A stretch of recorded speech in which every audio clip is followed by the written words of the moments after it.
I'll go ahead and get started with our introduction. Thank you for tuning into BRIC's Animation, Visual Effects, and Gaming Pre-Apprenticeship Speaker Series. This is our last live event of the school year, so we really appreciate you for joining us. I'm Sarah, I'm BRIC's Director of Communications and your moderator, and this speaker series from the BRIC Foundation aims to give you an inside look at all the careers and inner workings of the animation, VFX, and gaming industries. Today, we're focusing on working with Houdini with our special guests from the SideFX team, Education Account Executive Nicole Campbell here, and Training Lead Peter Arcara.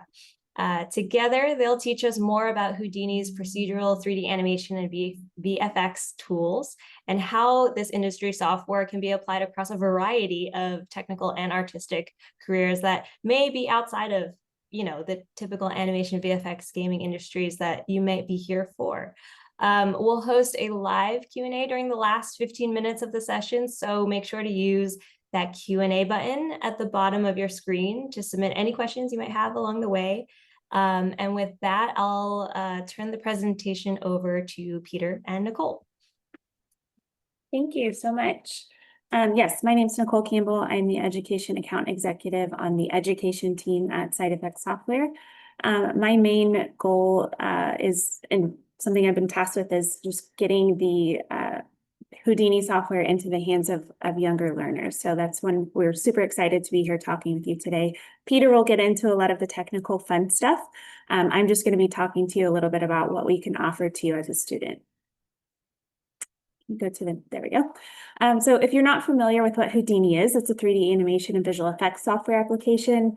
You can see a lot of the top films and TVs, like movies like Spider-Man, The Lion King, lots of video games like Ghost Recon, Far Cry.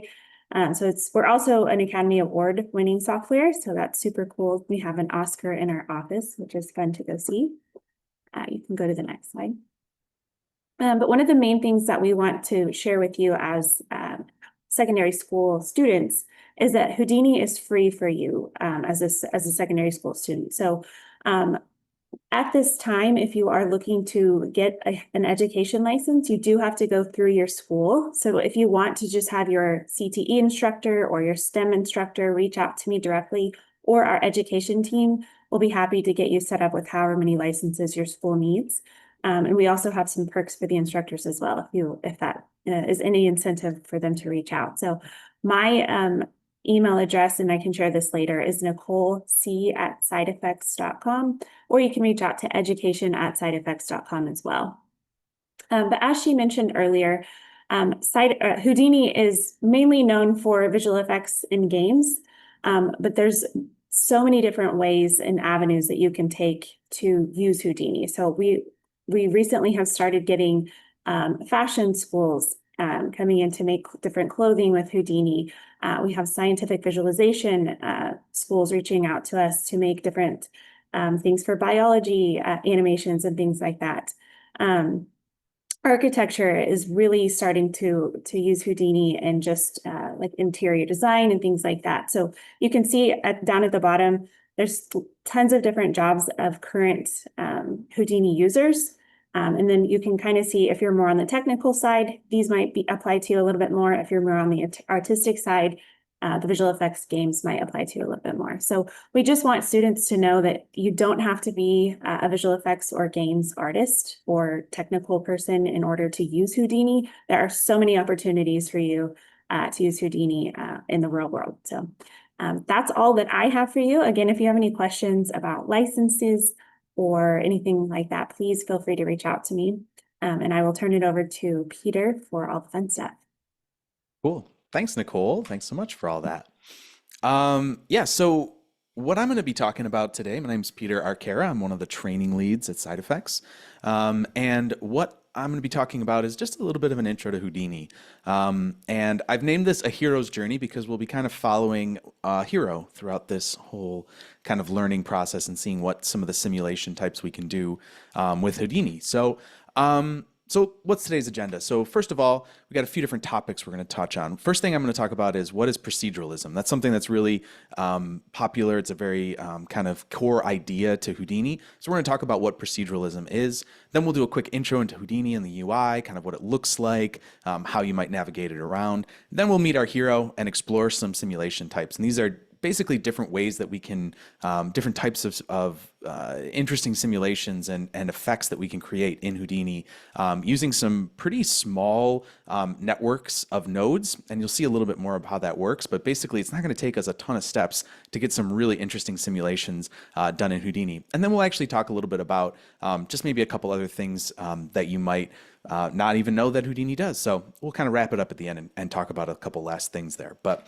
so let's first talk about what proceduralism is, because this is a big word. It's kind of scary maybe to see, but we'll try to break it down a little bit here. So proceduralism, let's start by first looking at what non-proceduralism is, right? So this is kind of our locked order of edits. It's a linear destructive workflow. This is kind of how all software kind of originally started. And it was this idea that you kind of go step by step by step. You have this destructive workflow where you kind of either take things away or change things as you go. And it's really kind of difficult to go back or kind of jump around in your decision-making process. I kind of like to think of this as like carving a broomstick out of like wood, maybe on a lathe or just carving something out of a big block of wood. You can't really put those chips back, right? You could maybe try to do something to fix it, but once you've made your choice, you really have to kind of go back to the beginning and start over if you want to make changes down the line.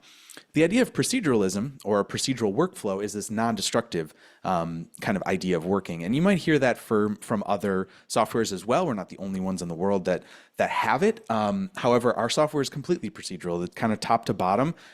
It is a procedural workflow. And so what you can think of that as is something, it allows you kind of to reuse what you're doing in any way, shape, or form. You'll see me do this a lot during the presentation where you can just basically copy stuff that you've done and then work live from it. So it's this really kind of quick way of like making ideas and kind of iterating on things. And I like to think of this as more of like a factory concept where you have some sort of a product, say a broomstick that we wanted to make, and we bring in a bunch of blocks of wood and we have machines that we have set to certain parameters, and those will output broomsticks, right? But if we wanted to make baseball bats, well, we would just change the way that those machines work and get baseball bats out at the other side. We wouldn't be creating a whole new factory. We would just change some simple parameters. This is similar to like a recipe. And what we do in Houdini is we have nodes. Those kind of exist as our recipe for how to process our inputs and get something interesting at the end. So Houdini is procedural. That's kind of the main idea here. So let's take a look at sort of just a quick look at what the overview of the UI looks like within Houdini. So this is Houdini. There's a few different areas, and I'll kind of point them out here one at a time. So up at the top here, we have shelves. These are ways that we can have kind of quick tools or scripts that you can run. These are populated by default. We're not going to really use those too much here because we're just going to be doing some stuff that's really, really simple. But if you have more complicated things that maybe you want to make or do, there's a lot of different tools that live on those shelves. Our scene view, just like any 3D program, has a view that you can orient around, move around, and kind of see your model in a bunch of different ways. We also have the network view, which is where all of our nodes are going to live. Every action in Houdini is represented by a node. And at the very top of it, our objects basically are represented by nodes. So what we're looking at there is objects. And then when we dive inside, you'll see that it says geometry. And then each of those nodes represent some sort of an action that we're doing on our geometry. So there's different contexts, but for right now, we're just going to be working mainly with geometry, and we'll kind of see how that works. The right side of my view here is a parameter pane, which basically is just how we change parameters for whatever actions we're asking it to do. In this case here, we'd be looking at some geometry and transforming it and things like that as a whole object. And then on the lower left, we have our geometry spreadsheet. We're not going to have this open very much, but I will pop it open, I think, once or twice throughout this presentation. So I just wanted you to know what this is. It's basically where we can see all of the attributes that live on our geometry. And this is a really important part of how Houdini works. We're not going to dive too deep into this, but this is something that I recommend everybody learning about as early as they can if they're interested in using Houdini. Learning about attributes is key because these attributes control things like color, the normals for our geometry, geometry, which allow us to be able to properly shade things. All of these things, like even position is an attribute. And we can also save our own attributes onto geometry and do really cool manipulations with them. We could save velocity as an attribute on our geometry. We can save maybe something like a roughness or a texture on there. There's all sorts of different things that we can save as information on our geometry. So it's a really important thing to kind of know about and understand. All right, so let's take a quick look at how Houdini works here. So here I have a bunch of objects up at the top, and I have a little switch that's going to allow me to switch between them. And this is the recipe that I've made. We place the object on the ground, we select some random polygons, and we extrude them. Nothing too exciting, but hopefully it gives you the idea of how this works. And so what we can do here is, because this is that procedural workflow, we can take these inputs up at the very top here and switch between them live and have these processes go through. So we have a sphere, we have a rubber toy, and we have a pig head. So these are geometries, test geometries that exist in Houdini. And so the switch allows us to change between each of those inputs and see that recipe added live, kind of processed live. So here we're just changing the input, switching through, and we're seeing these all update as we change each individual input there. You can see a little dotted line turning to a solid line up at the top. That's basically saying which input we're selecting. So here we're selecting the random polygons. And then if we go down here and select that and change our blue display flag, we'll see that now we're extruding those random polygons. So this is just kind of a really simple, kind of contrived example, but it hopefully gives you an idea of a little bit of how these processes work within Houdini. So that's the general workflow, and you'll see we're going to get into a little bit more complicated stuff as we go along. But first, before we do that, let's meet our hero for this whole presentation. And our hero is Flippy, also sometimes known as Roberto, because he is a rubber toy. And if you say that with the right accent, it kind of sounds like Roberto. So what are we gonna do with Roberto? Well, first we need to make him in Houdini so that we can manipulate him and use him in a bunch of these different simulations. So the first thing we always do is we put down a geometry node. This is going to be what kind of contains everything that we're putting inside. And I'm going to name it Roberto and make it green because that's what color I like to color my geometry nodes, just kind of a personal preference. And then we use our tab menu to basically find these different objects here. And we're going to find the rubber toy geometry, and we're going to drop him down. And you can see here that he has textures applied to him, but we don't actually want to use those textures, so I'm going to turn that off. We're going to grab some color and put it on him, but for right now we're just going to leave him white like this. And when we look at him, we can see that he's made up of a bunch of different pieces here. I'm seeing each individual piece kind of displayed, and we don't want that. We want him to be one solid piece. So what I can do is a little thing called a Boolean union. And basically what this does is takes all of our geometry and just basically, if it's intersecting like that, it'll turn it into one big, huge piece. And you can see right now that he's one solid piece now. So each of his little horns and things like that aren't individual objects anymore. So we've got our Boolean here, and we're going to transform him up a little bit because we want him to move up in the air a little bit. We're going to drop him and do some different things with him. So bringing him up a little bit is going to help us. So we use a transform node to do that. And so the last thing that we're going to want to do here is get those colors back onto him. We're going to use a node called attribute from map. And basically what this does is takes an image and adds an attribute to it. So normally we just have this UV color that's on there. I had this little link basically copy and pasted. It basically tells it to take this low res JPEG and put it on there. Not a super important thing to know about, but it's something just to get our colors so we can see our colors from our object, just to make it look a little bit more interesting. So it's a little bit of a technical thing, but not a big deal. And what we're doing here is we're creating this CD attribute, which is our color attribute. And you can see it there in our geometry spreadsheet.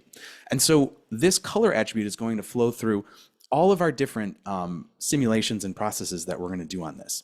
So I'm just going to make a little null node right here. And what this is going to do is actually give us the ability to kind of target this specific place in our geometry. So now we have our little rubber toy made here, and we have a place where we can pull him into other simulations as we go along. So the first thing I want to play with is emitting particles from this geometry. I think this is probably the absolute easiest thing that you can do simulation-wise in Houdini. So let's get into it. So what we're going to do again is we're going to use the geometry container to kind of hold each of these different simulations. So I'm going to name this one sim particles. Turn it purple because that's what color personally I always color my simulations. So just trying to be organized. I'm going to use this node called an object merge. And what this does is it pulls information from other parts of Houdini. And so we're going to target that null that we made at the very end and pull in our Roberto geometry that we made. So now we have our rubber toy being brought in. I make that red just so that I know that that's kind of like an input for me. And I just say get Roberto. So I rename it just so I kind of know what's happening. Just good organizational stuff. And so now we have this rubber toy available for us to be able to use. I'm going to put another null in here just to be able to kind of reference if I need to. This is kind of a good practice from time to time, giving yourself these points where you can pull in information. And I'm going to then add a particle network after this, a pop net.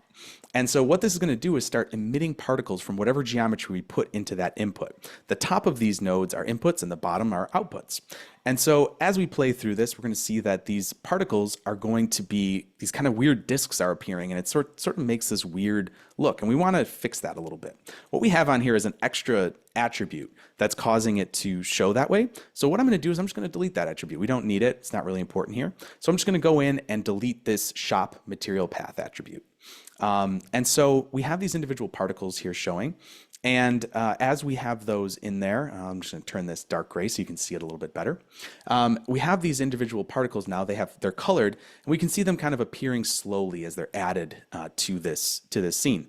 So we have a particle simulation that's starting. We're creating particles and things like that, but nothing really that interesting is happening yet. So what we're going to do is we're going to adjust these inner workings of that node. And what happened is I double clicked on that to dive inside of it. So now I'm inside of that, and we can see that there's a few different nodes in here.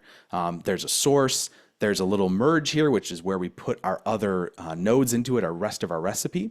And so what I'm going to do is I'm going to use a thing called a pop wind. And that's any pop node is just something that works with particles. So we're going to change some wind on this. We're going to add an amplitude to it. That's going to obviously push these around in random ways. And so as we hit play, you'll see these kind of get pushed around and moved around like that. Obviously, this is a bit too big, a little too chaotic, so we can turn it down a little bit to 0.5 and hit play. There we go. Now we've got a little bit of less of a intense action happening there. And I also want to give it a little bit more particles. So we have different properties that we can get to on these nodes. And here you can see there's a birth rate parameter that we can adjust. And that'll make more particles emitted from this geometry as we go. We can also turn down their life expectancy a little bit to 2 and give it some variance so that they kind of randomly die off a little quicker or longer depending on which particle they are. And so now we have this kind of nice kind of swirly look that is a little bit more interesting.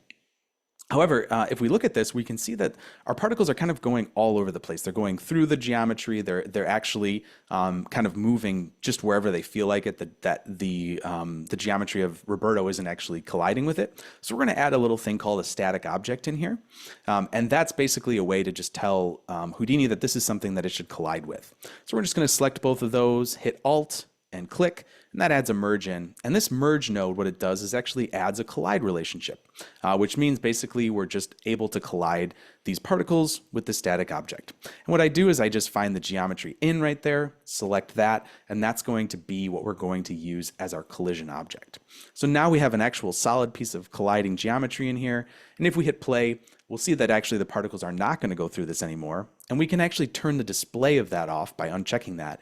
And we're also going to turn the guides off for our source. We can see now that the inner shell of that geometry is going to stay, so that it's not actually getting any particles inside of the geometry. They'll just collide with the surface and kind of move around now with that wind. So we have pretty much that whole thing created there. And now we just need to make sure that this is outputting properly. You can see here that both of those two objects are being output. So what I'm going to do is just put this star pop star in the output. And basically that just pulls this one pop object out of that network instead of all of the objects that are in there. And then we can add a null afterwards and just give ourselves a point to be able to look at here. So we're going to say out particle sim. And again, I usually color these green just to show me outputs from my network. If we move the blue display flag there, we can see that this is now the output of that particle simulation. So this is how you would do something really simple like a particle simulation. And it's interesting, it's cool. I mean, other software obviously does particle simulations as well.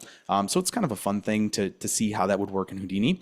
But let's get into some more stuff that's maybe a little bit more interesting as we go along. And one thing I want to say too is that I believe Sarah mentioned earlier, we'll have a little Q&A at the end. If you want to throw comments, I think there's a Q&A button that you can press, or you can put your questions or comments in the chat and we'll get to them kind of at the end of the presentation.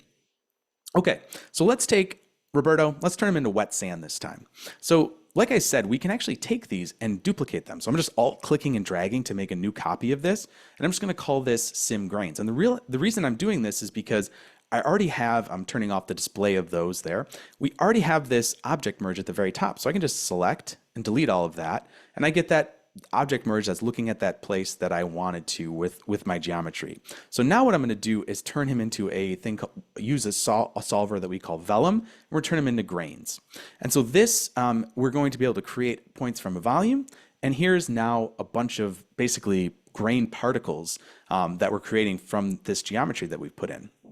And they're a bit big, so let's turn this particle size down a little bit. There we go to our parameter pane, and we change the particle size down. And so now it's 0.25 or 0.025 is the size of these grains. And so now you can see, we can see all the details of Roberto, so that's great. We also have all these physical attributes that we can change. So what I'm going to do is adjust the friction a little bit, go through and maybe adjust the attraction weight as well, which is going to eventually allow us to have these clumped together a bit. So I'll maybe set that to 0.5 as well. You know, there's lots of different other parameters that we can set in there, but for right now, that's kind of the most important. So we have our particles created, and now we need to get the color from Roberto onto these particles, because they're not showing up with any particles. And since we talked about this idea of attributes, what we're going to use is this thing called an attribute transfer. And so we need the geometry to transfer them from and the geometry to transfer them to. So from Roberto to the particles, and now you can see that our color has transferred over. So it's an attribute transfer. And you can be very specific about this. We can change it so that just the color is being transferred over and nothing else will get transferred with that. So just being a bit more explicit with how we want to do that. So now to make this work, we need to have a vellum solver. I'm going to use the minimal solver, which is just a little bit quicker. And we're going to wire in each of these outputs into the solver like this. We have 3 different streams of data that comes out of our node. And so we have 3 that go into the solver. Substeps, I'm going to adjust that. That basically is just kind of how many times per frame we're going to calculate our simulation. And I'm also going to turn on the ground position just so it has something to collide with. You can see there's a blue grid that's been created at the bottom there. And so that's going to create a place to actually, for these grains to collide into. And so just going to hit play there, let it start simulating. And we're going to see that this kind of spreads out and makes, you know, a big mess and really slides quite a bit far into our scene. And we want to adjust that first of all. So we can go in and we can look at our forces and we can find our dynamic friction. And so if we just up that to 0.2, it's going to double our dynamic friction kind of as the particles are moving. And it should allow for this to go a lot shorter. It won't go quite as far off into the distance. But we also did have that clumping thing that we had set in there with this attraction weight. And so I want to make sure that that exists in the simulation. So if we go over to the Advanced tab and go to our grain collisions, we can turn the attraction weight up. And if we set that to 1, basically that's just a multiplier by whatever properties are going to live on our attributes. And we can see here that we have now our clumping in the scene there, and he kind of just turns into this kind of weird mushy grain, kind of wet grain looking simulation. And so that's about as much as you need to do a grain simulation in Houdini. And we're going to just add a null here. So we've got some nicely organized nodes. Obviously, I'm going to color that green because that's just what I do to be organized. And there you go. We have a nice grain simulation of Roberto. Cool. So what if we want to do something else? We can actually use vellum to do other things as well. Our vellum solver is able to do a bunch of different stuff, and I'll even show a couple other examples at the end. But we can also make him into a squishy object. So let's turn off the visibility of that geometry node, and we'll take the original sim particles just because it's nice and lightweight, and we'll call this one sim soft body. It's kind of just an industry term for squishy simulations, basically. And so we're going to do a soft body simulation of Roberto. And so what we're going to do here is we're going to take this geometry, and instead of it being squares like this or quads, we're going to turn it into triangles. So we're going to use this remesh node to change it from quadrilaterals to triangles. And we're going to turn a couple things off here just to make sure we're seeing just the color. We don't want to see his texture. And we can see that our remesh is a bit too coarse. So let's change that to something like 0.4. And you can see that now he's got a lot of triangles. That gives us a little bit more ability for him to move and squish in different ways. So we're going to use our vellum nodes again, and we're going to say vellum configure tetrahedral soft body. And this is a specific type of soft body simulation that uses the idea of tetrahedrons. Basically, that just means there's going to be a lot of geometry that exists inside of this. We're now making more lines and points and polygons inside of this geometry that's going to allow us to make this kind of one solid object. You can see all of those as we kind of rotate in and out. There's a lot more pieces inside of here. And so these are going to be what we're going to use to kind of create this nice squishy soft material. So that's just what that node does, and then we feed that into this vellum constraints. You can see that both of those nodes get put down automatically when you do that because it knows, Houdini knows that we need both of those, so it gives them both to you. So we now have our geometry kind of set up the way we need it to. We'll play with some of these properties, but first I'm going to just drop down a regular vellum solver, and we're going to use that to see what happens with this geometry. We're going to turn a ground position on as well. Yeah, so we're going to press play, give it a second to just kind of update some of the GPU acceleration stuff that it's doing, and then it'll start playing through it. And we're going to see this guy kind of squish and fall to the ground there, and he's going to have a nice kind of squishy look about him. So this is obviously working, and I'm just going to do a little flip book here so you can see this a little bit better in real time instead of kind of frame by frame like that. So there he is falling down, and we can just loop this over here. There's a little, we can basically see this as it's being simulated by using the flipbook tool. So we can see he's a bit too jello-y, he's kind of a bit too squishy. I want his neck to stand up when he falls down and not have him, kind of just turn into a pile of jello, basically. So what we're going to do is we're going to go back to our vellum constraints node and look at the parameters here. And we can see that there's a stiffness parameter here that's set to 1,000 right now. So what I'm going to do is I'm going to set that up to 1,000,000 and go really crazy with it and see where that puts us. This is kind of a regular workflow with Houdini where you, especially with vellum, where you take, you go in these larger steps and then see how that looks and then go back and kind of make adjustments as you go. So here you can see that we've added quite a bit of stiffness. In fact, it might almost be too stiff now. He's kind of not really bouncing all that much at all, and it's not super obvious that he's like a squishy object. And so what I do here is I'm just going to go and drop it down by a factor of 10. And that should give us quite a bit more flexibility in him so we can get some bounce without being too crazy. So there we go. Now we've got some nice little kind of bobbing back and forth. We can tell that he's a squishy object, but he's not just this kind of mush when he hits the ground. And you can see that this is our flipbook, and I keep stopping it and adding new pieces to it. And that allows us to kind of slowly kind of make new flipbooks that we can look at. There's ways you can go back and kind of check them against each other. And this is just my normal null output that gives me a place to kind of direct my attention to at the end. And yeah, there's our soft body squishy Roberto using the vellum solver. But what if we wanted to do something a little bit different? What if we wanted to fracture him, right? Instead of just doing something squishy, we wanted to do an actual soft body or an actual rigid body solver on this. So we could take that same original geometry, just rename it to something like RBD, which stands for Rigid Body Dynamics. And this is our kind of whole suite of tools that deal with anything that's kind of hard collisions. You can see here we have a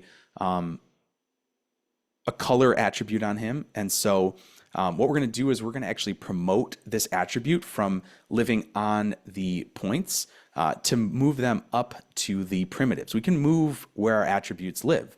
So this, what we're going to do is just to make sure that the color stays as we fracture him into different pieces.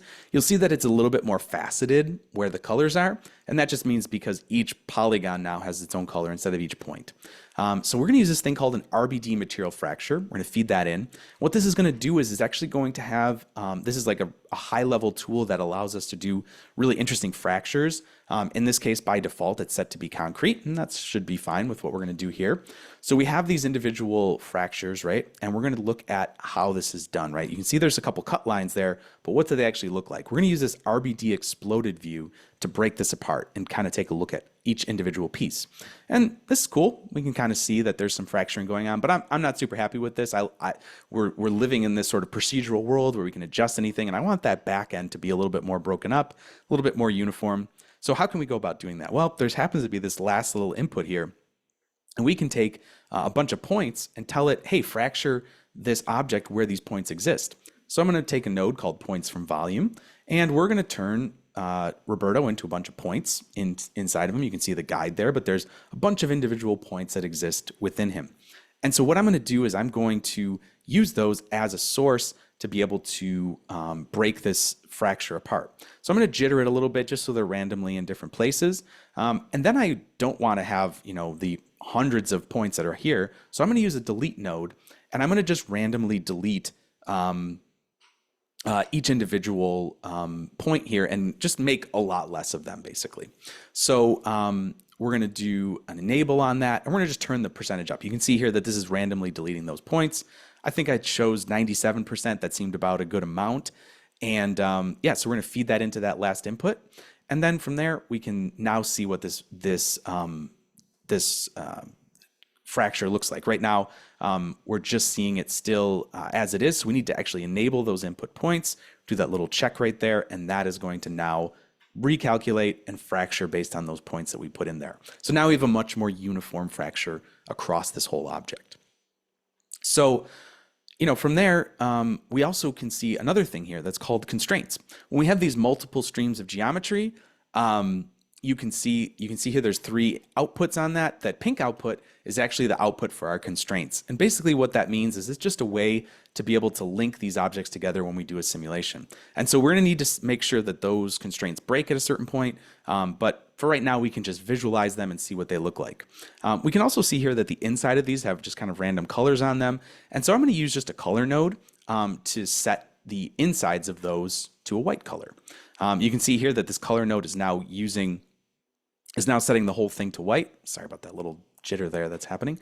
So what we're going to do is we're going to use a thing called a group, which that RBD material fracture created, to just set the inside colors on the primitives to be white. And so now when we feed that into this RBD exploded view, we can see that the insides are now white. So that was a group that was created automatically for us, and we can use it to our advantage in this case.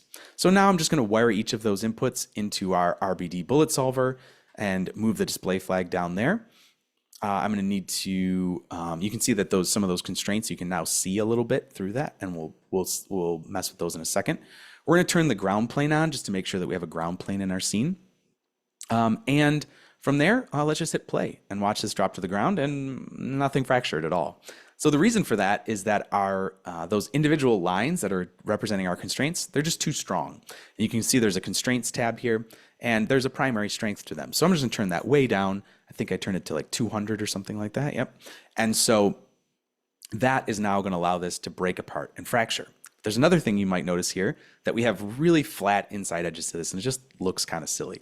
Well, luckily this tool also has the ability to add detail, so we can add edge detail and interior detail. And so the edge detail is basically making sure that the cut lines are going to be kind of randomly moving through there, and the interior detail is going to roughen up the flat objects, the flat edges on the inside there. So we're going to give that a second to just calculate. Again, this is all living live. These updates happen in a few seconds for us, or in a fraction of a second, depending on its strength, or how long it takes to process. But now we can see here that we have these individual pieces that have roughened edges on the inside. We can show the proxy geometry or not to kind of see those changes. And now when we run this bullet solver, we'll see that it fractures apart, and we can see that geometry on the inside. So that is more or less the way that this RBD simulation works. It's just basically taking an object, fracturing it into a bunch of different pieces, and then running that into the RBD bullet solver. Now, obviously, there's other technical considerations that have to be made. There's lots of things that you'll learn about this as you learn more about Houdini, but I'm just trying, I guess the idea behind this is to hopefully give you an idea that this isn't a super complicated process to fracture something like this in Houdini and make a simulation. So hopefully this just gives you a sense for what that might look like. Okay, so we've done a lot of interesting things with geometry, but what if we did something kind of a little bit different? What if we did something that was smoke related? So we have a set of tools called Pyro. They've been around for a long time. Lots of movies and TV shows and things like that use our Pyro tools for explosions and things like that. So let's use those to turn Flippy into some smoke. And this is really a bit of a different workflow. But what we do to start is we need to have a bunch of points. This is a really common kind of thing in Houdini is to turn geometry into points. So I'm going to use the pyro source to turn Flippy into a bunch of points. And this also will allow us to change the mode to something like volume scatter. So now there's a bunch of points scattered throughout him on the inside.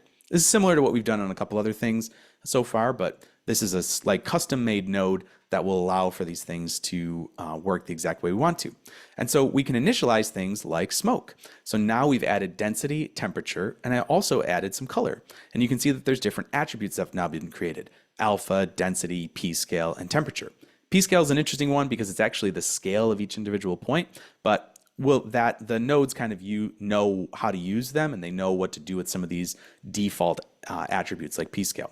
What I'm going to do is right there is do another attribute transfer where I'm moving the color across from our source just to make sure that we have that color existing. We want to make sure that that's getting fed into our simulation eventually. Because it would be kind of silly to make it just a gray simulation. Flippy's blue, so we want to have some blue in there. So now what we're going to do is we're going to use this attribute adjust vector node. And what this does is adds a velocity to it. By default, it uses this attribute named V for velocity. And so what we're going to do is we're just going to make sure that it has an initial value, which is up 0, 1, 0. Vector math is really common in Houdini, but really all vector is 3 values that live together and tell you a direction. So what we're going to do is just change this to dark so we can see these little arrows. And basically these little lines are basically velocities trailing in a certain direction. So now we can see that these particles would all be moving upwards if they were like a particle simulation or something like that. But in this case, we're going to add some noise to them. And that's going to give us these random velocities that will be able to kind of move around our smoke as it's being emitted. Because every frame we're going to be emitting more smoke, and we want those to be able to move around. So as we adjust the amplitude, you can see that all of these little lines are kind of changing which direction they're in. So we're getting this kind of random field of velocities that are going to exist here on all of these points. We can change the scale of them. We can make them really big kind of swooping curves or make them really noisy and small. So I'm going to pick something kind of in the little over 1 range, maybe 2. And then we're going to animate that so that each frame has a little bit of a different noise value to it. So now we have these individual values that are kind of animating and moving around, right? And that's going to make sure that our simulation looks really interesting. So what I'm going to do is also set up a thing called a rasterized attribute, a volume rasterized attribute. Basically what this is going to do is turn those attributes on those points into a smoke, into a volume for us that we can then work with. Now this is a little bit technical, and obviously as you learn more about how to use Houdini, you're going to learn more about what these nodes do and what all these different concepts are. But this hopefully just gives you an idea that this isn't a overly complicated process. We're just going to add a few nodes in here. And in fact, you can even use presets that exist. Here I'm just changing some things like the voxel scale, which basically is like a 3-dimensional pixel. And we're going to turn that down so that there's a little bit more resolution in these volumes. And from there, we can then take these volumes and put them into our pyro solver. And so once we use this pyro solver, this has its own voxel size and scale. And we can change that to something a little close, but not exactly. So I'm going to change this to 0.05. And that's going to give us the resolution for our simulation. We can see here there's sources that we're looking for: density, temperature, burn. We're not going to use burn, so we can remove that out of there, and velocity. There's also a quick setup for color, and that'll add the color values in that we need. So we try to do some of these things where we have quick setups that we can use to make sure that people aren't trying to always guess and figure out exactly what it is that they need to do. We want to make this a little bit more obvious for people to be able to have some shortcuts, to be able to make things a little quicker. So right now we've got this smoke moving up, and we want to adjust that. Well, I'm going to change a few things in here. I'm going to calculate the speed of the smoke. We were going to use that in a second. And we're going to change the dissipation. And what that's going to do is it's going to make it so that the smoke doesn't get so thin so quickly. So we're going to up that a little bit. I'm also going to change the cache memory, basically just how much memory the simulation uses. It allows us to make sure that we can simulate for a little bit longer before running out of memory and losing our cache, the blue boxes that are happening down in the timeline. So now we have our velocity going up. We have less dissipation. It's not getting so thin and wispy, but I want to change the buoyancy so it doesn't go up quite so quickly. So we're going to turn that way down. something like 0.05, and we hit play, and we'll see that this now has a more billowy, kind of soft, slow-moving look, and this is going to start doing something a bit more interesting for us. You can see here in the shape tab, we can also change things like wind and turn that on. We can up that to something like 2 and hit play, and you'll see that this now is going to be moving in some direction that we set up. And if we kind of rotate the view a little here, we should see that that's going now to the right. So cool, we've got a little bit of velocity and wind moving this around. We can also do other things like disturbance, which is basically a way to roughen up those kind of leading edges of our smoke. So we turn that up a bit, and I'm going to use the control field. So basically where it's moving faster, it gets more roughness added to it. So it just kind of makes it look a little bit more interesting. Just changed a couple values there just based on some previous calculations that I did, but and change the block size a little bit, which basically just how small the roughness is going to be. And you can see that that now makes this kind of more roughened cloud look there, which is just really important to make it look realistic a bit more. And we can add in some large scale turbulence to this and change its the amplitude of it and the swirl size, things like that, just to make sure that we're getting kind of some movement of this beyond just like a sideways wind motion. We're actually getting some noise and turbulence in there to kind of move it around. And we can adjust some of these things like the threshold of where we want this turbulence to be added in, where it's maybe where it's cooler, we have it added more than the places where it's hot. So there we go. We're slowly simulating this out. And you can see here we've got this nice kind of billowy look coming from it. And like I said, a lot of these things can be done with presets as well. We actually have presets that show you how to do different things like explosions and things like that. So if you type in pyro configure, you can drop those down and actually get presets for explosions and things like that. And to finish this off, I'm going to put a null down at the bottom just in case I need to use this later and point something to this. And there's our pyro sim out. And I'll just color that green and change the blue display flag there. So this is kind of just a really simple look at how you would do something like a smoke simulation in Houdini. Okay, so we did smoke. Let's do something with liquids. So let's turn him into a fluid.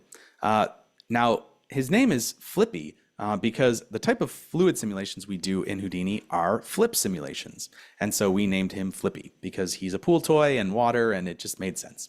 So anyways, what we're going to do is we're going to set up a really simple flip solver here. So first thing we need is a container for our simulation. It's basically just a box that this simulation will live within.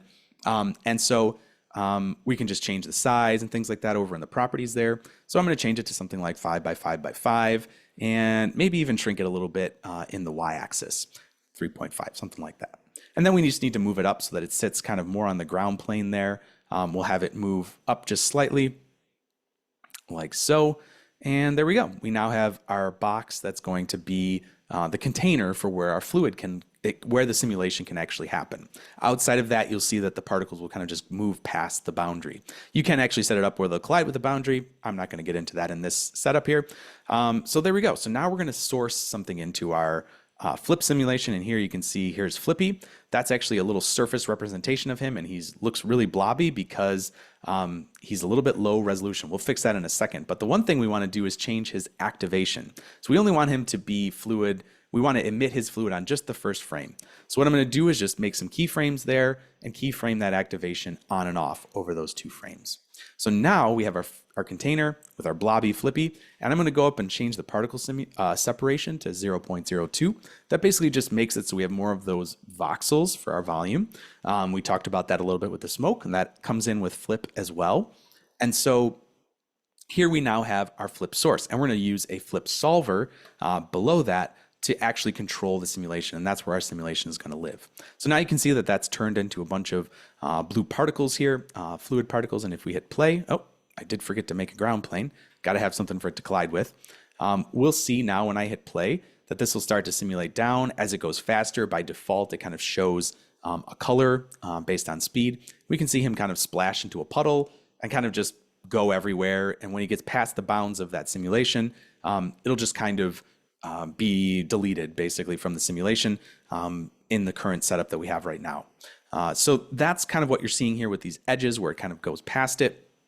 We have this big splash happening here. I'll kind of align this and make a new little flip book out of it just so we can see what's going on here a little bit better. So there's our simulation. He hits the ground, kind of splashes, and it's very loose, and it's not really all that interesting to me. I mean, it's cool to see. It's kind of interesting to understand what's going on there, but let's do something a little bit more interesting. So what we can do is we can keep this fluid together a little bit more, like it's honey or something like that. So we go in and we change this viscosity attribute.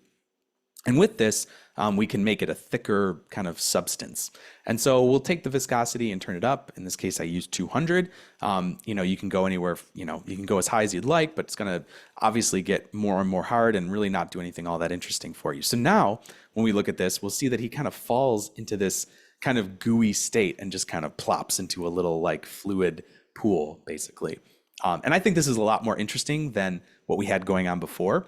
However, we still have this weird coloration where he's just changing based on his speed. And we want to get that nice look that he had before that. So what we can do is we can come in here and we can add a new attribute in here and just make a custom one. Attributes, like I said, are really important. So we're going to call that CD. And you can see here that he's just kind of a grayscale version of himself. I'm just going to turn off the particle coloration as well. And since he's grayscale, we need to change that. We need to change it to a vector because RGB color is 3 values and 3 values are a vector. So we just need to adjust that.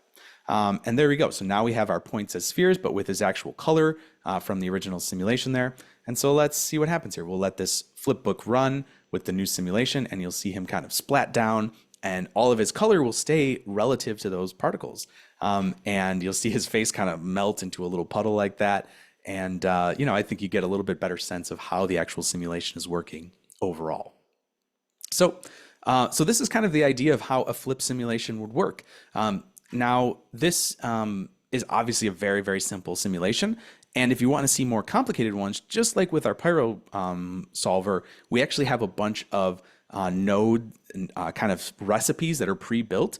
You just type in flip configure, and then you'll find a whole bunch of different things there. You can find a beach scene, you can find waves, you can actually find another version of flip that has even more interesting stuff where he kind of melts in a very specific way.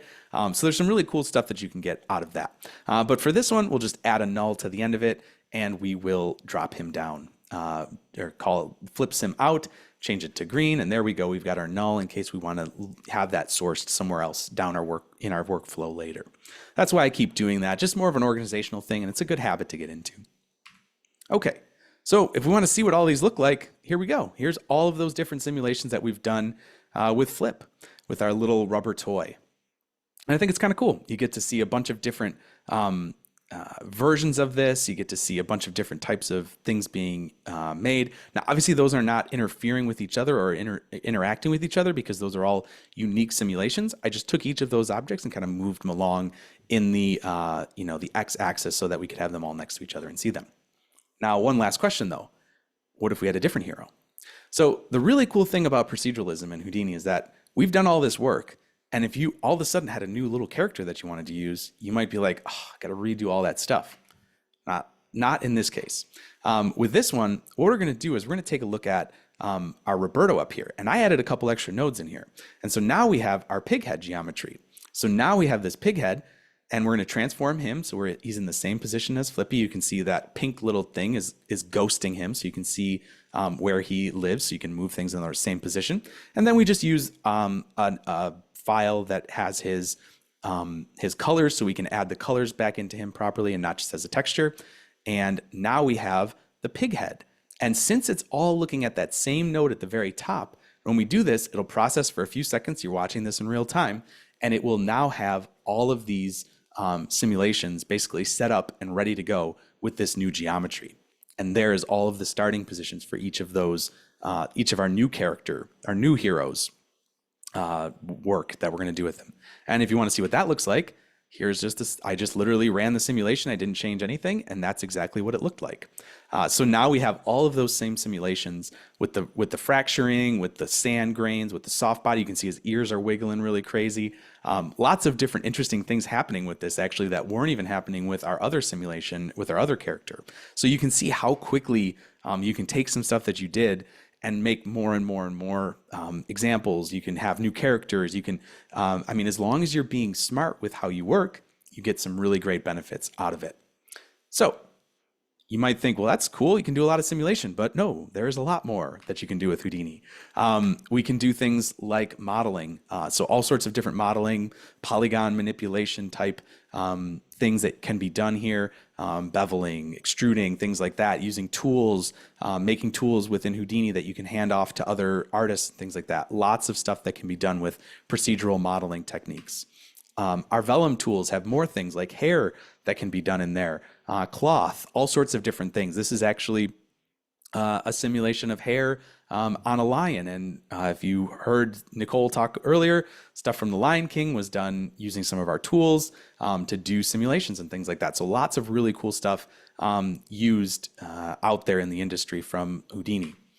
We can also have a really robust animation kind of workflow. This is just showing how animation works in Houdini. It's nothing really groundbreaking, but we do offer a lot of different ways that you can use physics and simulation once you have your animation kind of blocked in and ready. And it really works a little bit different than a lot of our other worlds where we're adding these nodes. With our animation, you can use pretty much just one node and save all of your animation in there as layers, as different things like that. And this is actually a tool set that has a lot of work that's going on continuously. It's fairly new, and we've got a lot of work going on there. We also have obviously a lot of rendering options and look dev, lighting, changing, adding textures and working in your scene in that way. We have ways that you can view multiple different kind of viewpoints of your scene at the same time and make artistic decisions on how your how your lighting might affect when you move objects around, things like that. So lots of ways that you can work within our lighting and look dev package that's called Solaris. We also have Copernicus, which is a new way that you can make 2D textures in Houdini. Think sort of like a Substance Designer kind of workflow, manipulating images, making textures for models, things like that. You can see some examples of how that looks here with the texture that we made and put on a bunch of different objects. But it's, again, node-based, it's procedural, it's all live, and you can manipulate and work with it as you go through. There's also the ability to do things like non-photorealistic rendering using, this is Crag, he's another one of our little test geometries there, and you can see a bunch of different techniques that are used to kind of make him look like a cartoon of some sort. So there's lots of different things that you can do in Houdini. Simulation is just kind of the tip of the iceberg for a lot of people. It's what got me interested in it, but now I've learned a lot about different things that happen in Houdini. And lastly, what I'd like to do is just talk a little bit about some further resources, because you might be really interested in learning how to use Houdini. You might be like, okay, this is cool. Like, I kind of understood a little bit of what you're doing there. It doesn't actually seem as scary, maybe as I might have thought originally.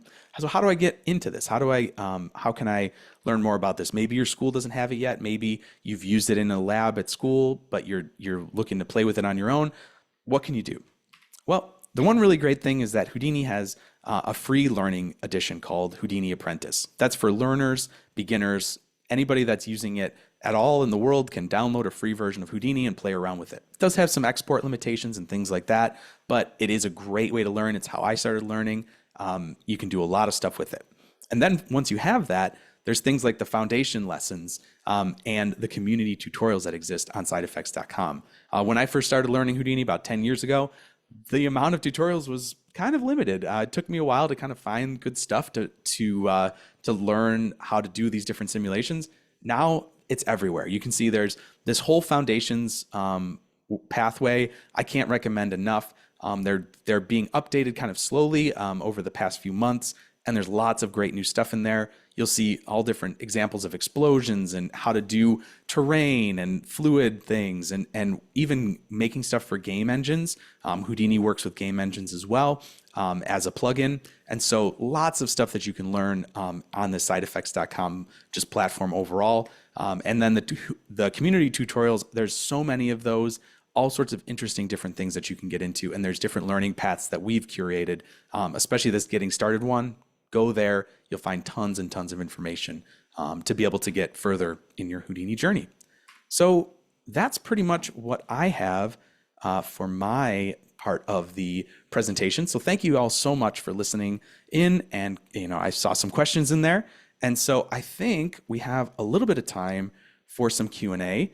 And yeah, if we've got a little bit of time here, I'm happy to answer any questions that you might have. Great. Thank you so much for that presentation, Peter and Nicole. You're welcome.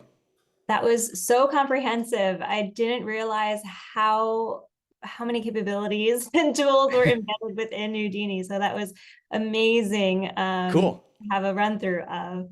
Yeah. Hopefully it gives you an idea of what it can do and also a little bit how to do it too. So Amazing. I know we have a couple of minutes. I do want to remind folks, if they do have to hop off, in case you want to revisit anything from this session, we will be uploading this recording on BRIC's YouTube channel, which Kennedy, thank you for putting in the chat as well, where you can also find recordings to all of our previous speaker series sessions. But if we have some time, Peter and Nicole, if you wouldn't mind sticking around to answer some of the questions that we've received. That's great. Yeah, I'm happy to answer any questions. I see there's a few in the chat, so I'll probably just go with those first. And if there's anything else, you guys can maybe let me know. Sounds good. All right, cool. All right. It looks like we got a question first from Brandon, who asked, is there a solver that could remesh the binded particles into a liquid? Cinema 4D has a meatball tool. Was wondering if something similar could be done here as well. Was that maybe with the, what was, I tried to take some notes. The fluid? Yeah, exactly. Simulation. Yeah, for the fluid simulation. No, that's a great question. Yeah, we do have a fluid meshing process. Basically, what you do is you would take the output of that simulation and you would put that into our particle surface tool. Basically, there's just a node for particle surfacing. And that has a lot of different ways that you can filter it and smooth it and do things like that to make a fluid that looks good based on whatever your simulation is. And kind of the note there is that obviously the more particles you have, the better your surface looks in the end. So it's kind of a, you have to kind of play that game of like how much time is it going to take versus how much resolution do you want in your final fluid. So there's some things to play around with there, but certainly we have that. And so, yeah, it would be very similar to what you would do in Cinema 4D. That's actually a software that I have used professionally as well. So pretty familiar with how those tools work. Great. And another question here, how do you know what endpoints and outputs to utilize with some of these attributes? Are those kind of built in for each one? Yep. Yeah, that's a good question. So there are some attributes that are like defaults, or not defaults, but they're kind of expected to be seen by Houdini tools. One of those was an attribute called P-scale, and that's just basically the point scale, particle scale. You can kind of think of it that way. And so that's something that we usually know is a uniform scale on some sort of object or point. And so a lot of these tools know about those attributes and kind of work with them. I also used one called V, which we use to just denote velocity. Capital C, lowercase d, CD is for color. Those again are just standard that we use within Houdini. And so when tools see those, most of the time they know exactly what to do with them and they're pretty comfortable with that. But you can make any number of custom attributes that you would want that can be used to control things. Like I've done stuff with Houdini where I take, I literally have a spreadsheet full of data. I import that into Houdini, use the column names as attribute names and use those to kind of drive different things within Houdini. So there's so many different ways that you can kind of take data and move it around within Houdini. As you saw, that little geometry spreadsheet almost looks like a little Excel spreadsheet, and it really kind of doesn't work like Excel, but it really is in that same sort of way where you can just manipulate data in any way you might want to. There's also lots of coding opportunities. So if you like the technical stuff and you're on that kind of side of things, there's lots of ways that you can learn coding and use Python and use some of our custom coding languages and stuff like that. There's all sorts of things like that students can get into and use to manipulate geometry, simulations, any number of things. So there's attributes are kind of the backbone of Houdini. So there's lots of things you can do with that. So amazing. We've got another question here.